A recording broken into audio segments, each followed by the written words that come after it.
NAFTA, a North American Free Trade Agreement, and UMCA, United States Mexico Canada Agreement, are trade agreement between the United States, Mexico, and Canada.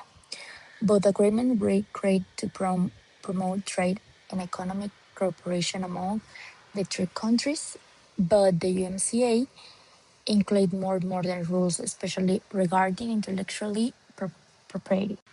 NAFTA entered into force in 1994 and provided basic protection for patents, copyrights, and trademarks. It helped protect inventions, create works, and register brands according to the standard of the time. However, because I was created before the rise of the internet and digital commerce, it did not include specific rules for online trade or original content. The UMCA replaced NAFTA in 2020 and updated many of its provisions. It includes a more detailed intellectual property chapter and strengthens the protection of patents, copyrights, trademarks, and trade secrets. It also introduces stronger enforcement measures against intellectual property, infringement, and counterfeiting. One of the biggest differences is that the UMCA addresses digital trade and e-commerce. It includes rules to protect digital content and prevent only copyright violations. In addition, it places a great emphasis on innovation in technology and economic development in a digital environment. In conclusion, while both agreements aim to protect intellectual property rights and support trade among the three countries, the UMCA provides stronger and more comprehensive protection. Their updates reflect the importance of technology, innovation, and digital commerce in today's economy. Yeah. While my classmates explained other important changes in the USMCA, I will focus on one of the most modern updates, that is digital trade and e-commerce. One of the biggest difference between NAFTA and the USMCA is the way they regulate digital commerce. NAFTA was signed in 1994 when the internet was still growing. So at a time, online shopping, digital platforms, and cloud services were not common. So the agreement did not include rules for electronic commerce. And today the situation is completely different because millions of people buy products online every day. Companies use digital platforms to sell their services, and information moves instantly between countries. Because of these changes, the USMCA introduced Chapter 19, which is focused on digital trade.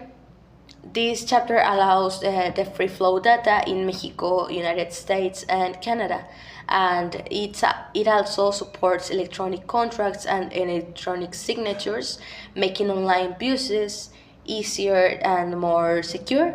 Another Another important improvement is the protection of online customers against fraud and misleading business practices.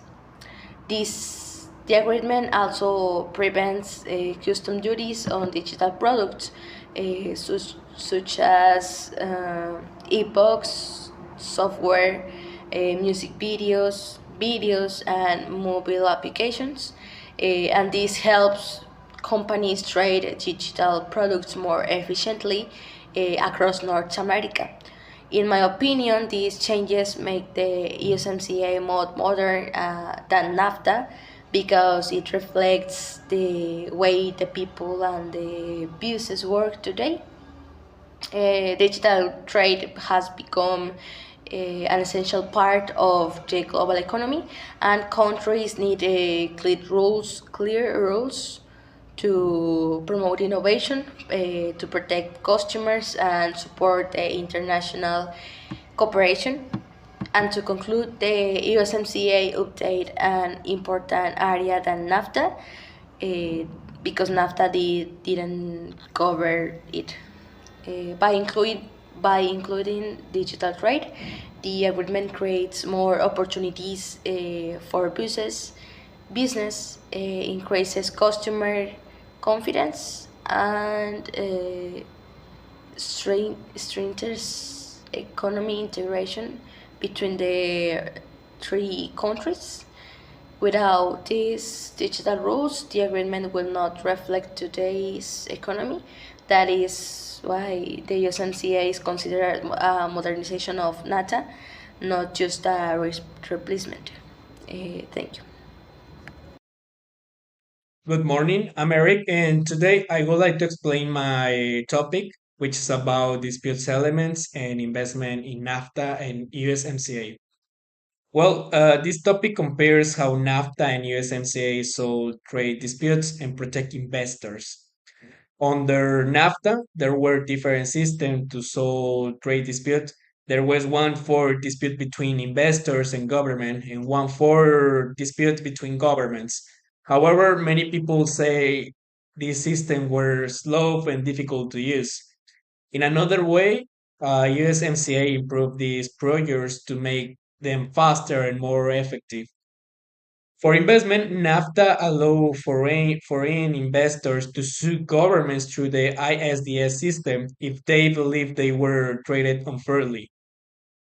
Under USMCA, ISDA system is more limited. It mainly applies between the United States and Mexico in some sectors, and Canada is no longer part of this system. And for the final, in conclusion, the main difference I think is that NAFTA gave more protection to investors, while USMCA gives bigger role to national courts. And that's all for my opinion. I think these changes can benefit us in the future. So it's important to stay informed about the new changes that may come. And that's it. Thank you very much for your attention, and thank you. NAFTA dispute settlement.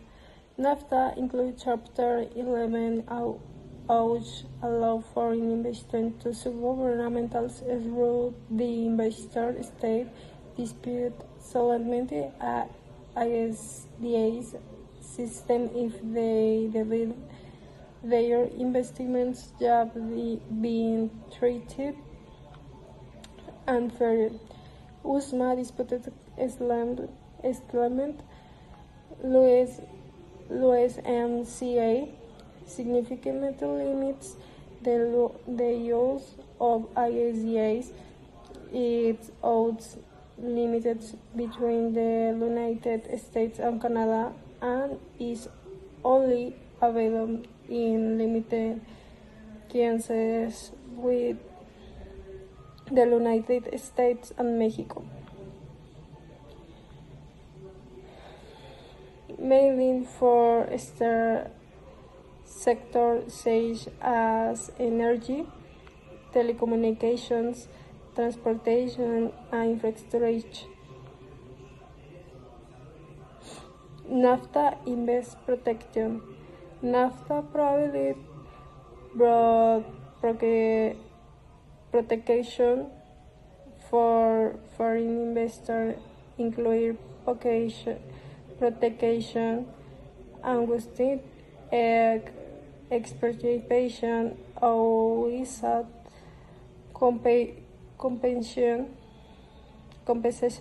compensation and guarantees of fair and equitable treatment. USMA Invest Protection. USMDSA maintains invest protection but reduces investor privilege and gives governmentals more flexibility to regulation in areas such as public jails, labor rights, and environmental protection.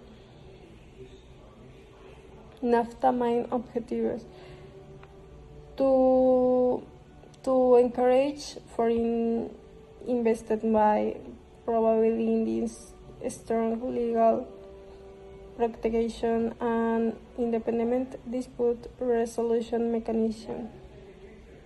Was my main objective to balance invest protection with governmental right to regulate in the public interest while it resents except investor claims. Hi everyone, my name is Iker Sarmiento Mendez, and today I will talking about the effect of NAFTA and USMCA on Mexico, the United States, and Canada. In Mexico, both agreements help increase exports, attract foreign investment, and create jobs, especially in manufacturing and the automotive industry. USMCA also promotes better labor conditions for workers. In the United States, these agreements expand trade opportunities and access to neighboring markets. USMCA also includes strong labor rules and supports domestic production. In Canada, both agreements help maintaining access to important markets and strengthen economic cooperation with the United States and Mexico. USMCA also includes updates rules for digital trade and intellectual property. In conclusion, NAFTA helped create a stronger North American market, while USMCA, the agreements need to meet the need of today's economy. And thank you for listening. So we're going to talk about the automotive industry in relation to the NAFTA and the USMCA. NAFTA previously named Telecan, and the USMCA previously named TEMEC. So the automotive industry is very important to Mexico because us, the country, Mexico, the US, and Canada, we are three countries that work together to produce cars and auto parts as well.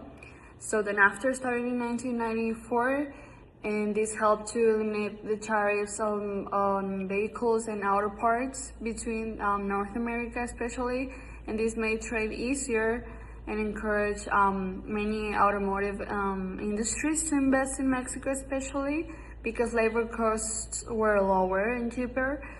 So we started to receive free trade tariffs with the benefit of it, and 62.7, I think, of the vehicles have to be made in North America. So then in 2020, the NAFTA was replaced by the USMCA, and in this new agreement, the rules were stricter because now the 75% of the vehicle must be made in North America, and it also requires that part of the vehicle, like most of the parts of it, have to be produced in North America, and the workers have to be paid at least $16 per hour.